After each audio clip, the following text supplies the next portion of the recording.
Why Carlos Alcaraz can become even more dominant on the ATP Tour by improving one key area. There is already a growing sense around the ATP Tour that we are witnessing the beginning of another era of dominance.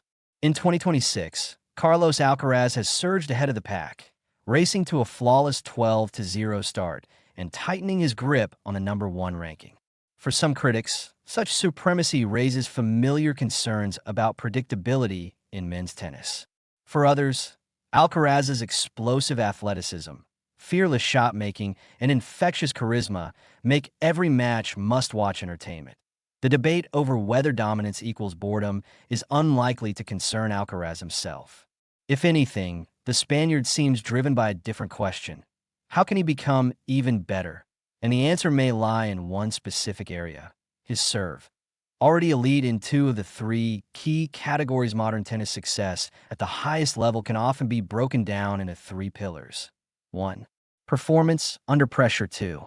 Return efficiency. 3.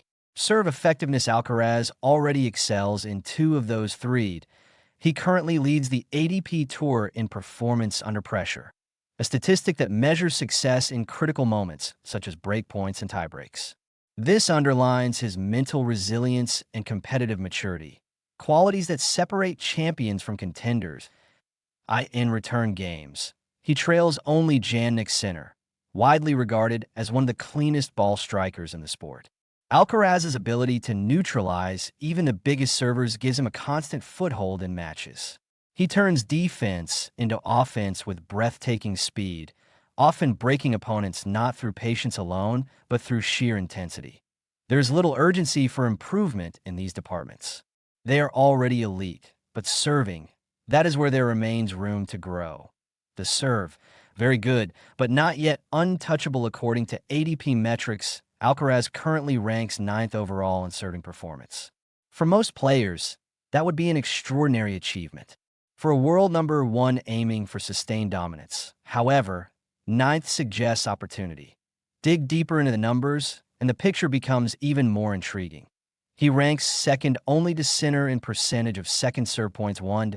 He stands fourth in percentage of service games won. Those figures show his serve is not a weakness. In fact, it is highly effective, but it is not yet as imposing as some of the great dominant servers in recent history. And that distinction matters. Why a better first serve changes everything. Alcaraz does not rely on raw power alone. His game is built on movement, variation, creativity, and relentless court coverage. He can win baseline exchanges, finish at the net, and defend from seemingly impossible positions.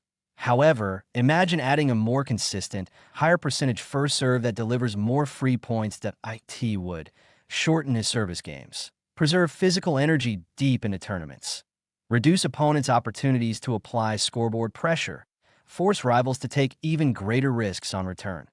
Right now, opponents still believe they can work their way into Alcaraz's service games. A more dominant first serve would remove that belief. And in elite tennis, belief is everything.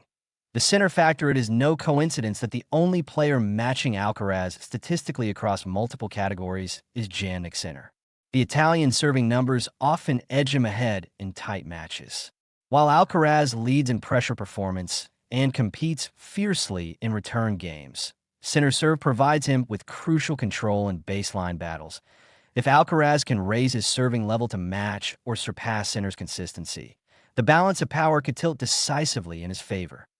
Their rivalry already defines this era. An upgraded Alcaraz serve could make it even more one-sided. The evolution of a champion. Great champions are rarely satisfied. They improve even when they are winning. Alcaraz has already shown his ability to adapt. Early in his career, critics questioned his shot selection and tactical patience. He refined both. His physical conditioning has improved year after year. His composure in high-pressure moments has become one of his greatest strengths. Serving is simply the next step in that evolution. Just the midpoint of his development as a player. He already sits at the top of the sport. But tennis history shows that sustained dominance requires constant refinement. Margins at the highest level are razor thin. A few extra free points per match. A few fewer break points faced. A slightly higher first serve percentage in key moments. Those small gains could translate into overwhelming superiority, dominance. But entertaining dominance, some argue that a dominant player makes the sport predictable. But Alcaraz's brand of dominance feels different, that he plays with flair, that he celebrates with emotion. He takes risks others wouldn't dare attempt. Even if he begins holding serve more comfortably and dispatching opponents more routinely, his style ensures that tennis remains thrilling. Dominance does not have to mean dullness. In Alcaraz's case, it might simply mean witnessing the rise of a generational talent refining his craft. The ceiling hasn't been reached. A 12-0 start at tour leading pressure stats, elite returning numbers, top 10 serving metrics, and yet there's still room to grow. That should be a frightening thought for the rest of the ATP Tour. If Carlos Alcaraz elevates his serve from very good to nearly untouchable, the debate about dominance may disappear entirely. It won't be about whether men's tennis is boring, that it will be about who, if anyone, can stop him.